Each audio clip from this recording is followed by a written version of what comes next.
আমরা অবিলম্বে শিল্পকলা একাডেমির পরিচালকের অপসারণ চাই। কেন এই কথা সে বলল, সংশ্লিষ্ট উপদেষ্টাকে এটা বিচার করার জন্য আমরা আজকের এই সম্মেলন থেকে দাবি তুলছি। তেমনি প্রশাসনে, জুডিশিয়ারিতে যারা ঘাপটি মেরে তাদের চাহিদা এখনো পূরণ করতে চায়, এদেরকে শনাক্ত করতে হবে, চিনতে হবে। তা না হলে আবার প্রয়োজনে এই দামাল ছাত্র সভা আবার রাজপথে নেমে এটাকে প্রতিহত করবে। আওয়ামী ফ্যাসিবাদী যুগের প্রেতাত্মারা কিন্তু এখনো ঘাপটি মেরে বসে আছে। তারা শিক্ষায়, অর্থনীতিতে, জুডিশিয়ারিতে, অ্যাডমিনিস্ট্রেশনে, সেখানে বসে তারা আবার সেই আওয়ামী ফ্যাসিবাদী যুগে এই দেশকে নিয়ে যাওয়ার জন্য তারা চক্রান্ত করছে। আমরা আজকের এই সম্মেলন থেকে প্রধান উপদেষ্টাকে বলবো, প্রত্যেকটি মন্ত্রণালয়ের দায়িত্বে যে উপদেষ্টারা আছেন আপনারা শনাক্ত করুন, সার্চ করুন, গুরুত্বপূর্ণ কি পয়েন্ট আপনারা কাদেরকে বসিয়েছেন, সেখানে বসে এখনো তারা কিন্তু আমাদের আদর্শ মূল্যবোধের বিরুদ্ধে ষড়যন্ত্র করছে। সদ্য খবর বেরিয়েছে বাংলাদেশ শিল্পকলা একাডেমিতে মহাপরিচালক হিসেবে সৈয়দ জামিল আহমেদকে নিয়োগ দেওয়া হয়েছে। তিনি এসেই বলতেছেন যে 24 সালে এসে মেয়েদের বোরকা পরার দরকার কি।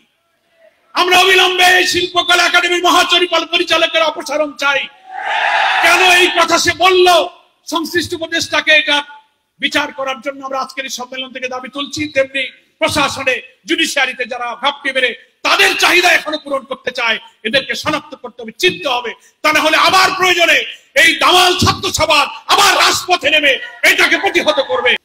আমাদের বিপ্লবী তরুণ সমাজ সেই ধ্বংস জোয়ার থেকে রক্ষা করার জন্য এই দেশে যে রক্ত দিয়েছে, সেই মুক্ত স্বাধীন নতুন বাংলাদেশে একটি স্বস্তির নিঃশ্বাস ফেলে এমন একটি মিলনায়তনে শিক্ষকদের যে সম্মেলন অনুষ্ঠিত হচ্ছে, এটা মহান আল্লাহ তাআলার তরফ থেকে আমাদের প্রতি এক করুণা। আমরা কিছুদিন আগেও বুঝতে পারিনি যে এই বাংলাদেশের এই রূপ হবে, যেখানে একটি ঘরে 2-5 বসে কথা বললে পুলিশ ধরে নিয়ে গিয়ে বলবে তারা নাশকতার জন্য ষড়যন্ত্র করছে।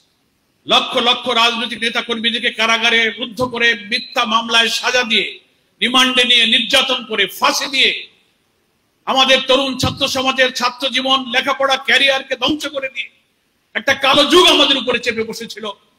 জাতি আমরা অনেকে নিরাশ হয়ে, হতাশ হয়ে বলতাম, আমাদের এই কালো যুগের কি কখনো অবসান হবে না? অনেকে বলতেই স্বৈরাচারী শেখ হাসিনা বোধহয় মৃত্যু ছাড়া বোধহয় আমাদের দেশ ছেড়ে যাবে না, এমন হতাশায় জাতি চলে গিয়েছিল।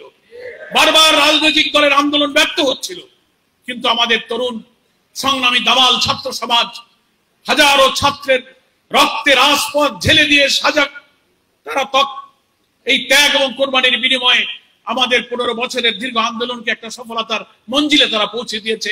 এটা মহান আল্লাহর এক শুকরিয়া এবং আলহামদুলিল্লাহ। একটি ইসলামী শিক্ষার, গবেষণা, শিক্ষা বিস্তার, আমাদের জাতির নতুন তরুণ প্রজন্মকে গঠন করার জন্য, একটা নতুন মূল্যবোধ সৃষ্টি করার জন্য ইসলামিক এডুকেশন সোসাইটি গঠিত হয়েছিল।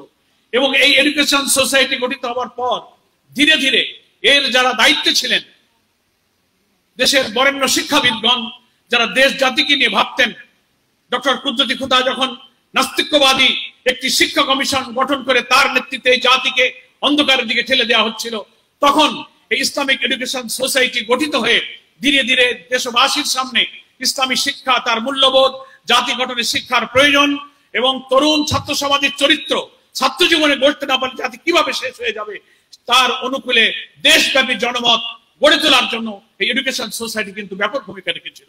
অনেক শিক্ষা প্রতিষ্ঠান গড়ে উঠেছিল, কিন্ডারগার্টেন গড়ে উঠেছিল, প্রাথমিক লেভেলে অনেক ইসলামী শিক্ষার মডেল তৈরি করার জন্য গবেষণা করে ইসলামিক এডুকেশন সোসাইটি এই প্রতিষ্ঠান গড়ে তুলেছিল।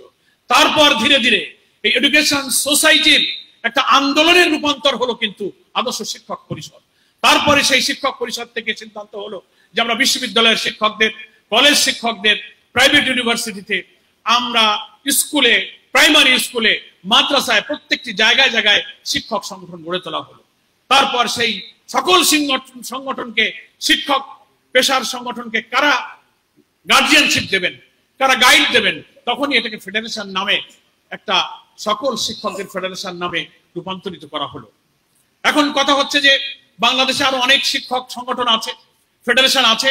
সাধারণত দেখা যায়, প্রচলিত অর্থে রেওয়াজ হয়েছে যে সকল শিক্ষক অথবা পেশাজীবী সংগঠনগুলোর নেচারই হলো যে তারা সেই পেশার দাবি দেওয়া, আমাদের বেতন বৃদ্ধি, আমাদের ইনক্রিমেন্ট, আমাদের চাকরি, আমাদের পদায়ন, আমাদের সুযোগ সুবিধা ইত্যাদি নিয়ে প্রধানত পেশাজীবী সংগঠনগুলো কিন্তু তারা বক্তব্য রাখেন, দাবি দেওয়া পেশ করেন।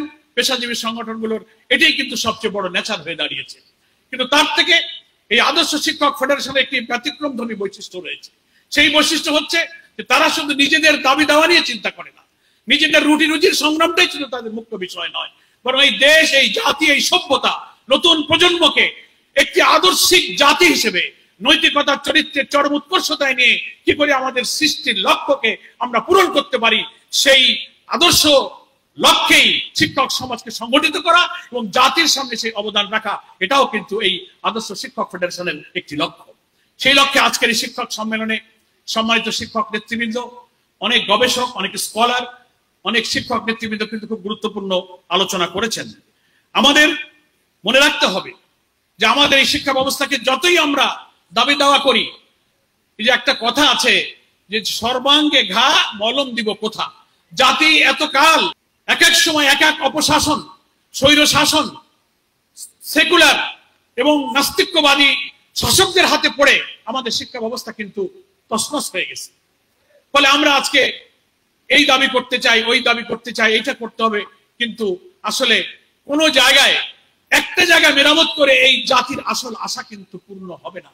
কারণ আমাদের বর্তমান যে শিক্ষা ব্যবস্থা আমাদের দেশে চলছে, এক এক সময় এক এক সরকার আসেন, নতুন করে দর্শন দেন, শিক্ষা কমিশন গঠন করেন।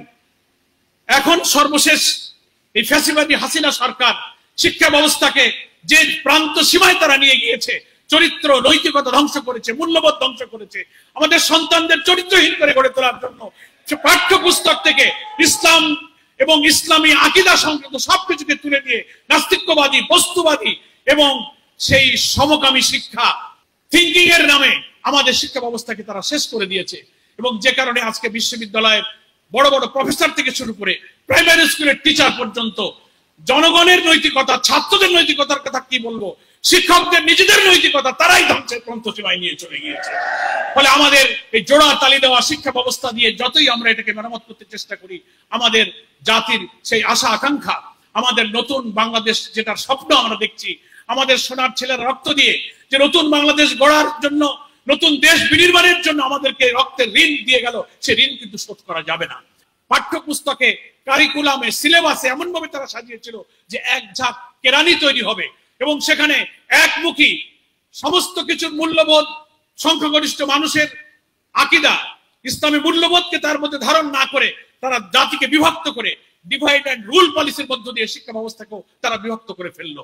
যে আদর্শ শিক্ষক ফেডারেশন শুধু নিজেদের দাবি দেওয়ার ব্যাপারে যেমন সোচ্চার থাকবেন, সাথে সাথে এই দেশ এবং জাতির নষ্ট হয়ে যাওয়া ক্ষতবিক্ষত শিক্ষা ব্যবস্থার কোন কোন জায়গায় আলাদা মলম লাগানো, তালিপটি লাগানোর কথা নয়, গোটা ব্যবস্থাকে ভেঙে, এই সভ্যতাকে ভেঙে নতুন সভ্যতা গড়ার জন্য গোটা শিক্ষক সমাজকে আন্দোলনে এগিয়ে আসতে হবে। তা না হলে আপনি চিন্তা করতে পারেন, বিশ্ববিদ্যালয়ের টিচারদের নৈতিকতা নাই, চরিত্র নাই, তারা ছাত্রীদেরকে ধর্ষণ করে, তাদের চরিত্রহীনতার জন্য চাকরি সাসপেন্ড হয়। ঠিক তেমনি স্কুলেও শিক্ষকদের যখন চরিত্র নেই, তো তারা ছাত্র ছাত্রীদেরকে কি চরিত্র গঠনের নসিহত তারা করবে? একজন কবি শিক্ষার সংজ্ঞা দিতে গিয়ে বলেছিলেন যে education is the harmonious development body, mind and soul. দেহ, মন এবং আত্মার একটা সমন্বিত উন্নয়নের নামই হচ্ছে শিক্ষা। যে শিক্ষার মধ্যে চরিত্র থাকে না, নৈতিকতা থাকে না, আল্লাহ ভীতি থাকে না, সেই শিক্ষা যতই আধুনিক শিক্ষায় তারা চন্দ্রে বিজয় করুক, সৌরজগৎ আবিষ্কার করুক, কিন্তু তার চরিত্র যদি সংশোধন না হয়, তো সেই শিক্ষা দিয়ে জাতি কখনো সুন্দরভাবে গড়ে উঠতে পারে না।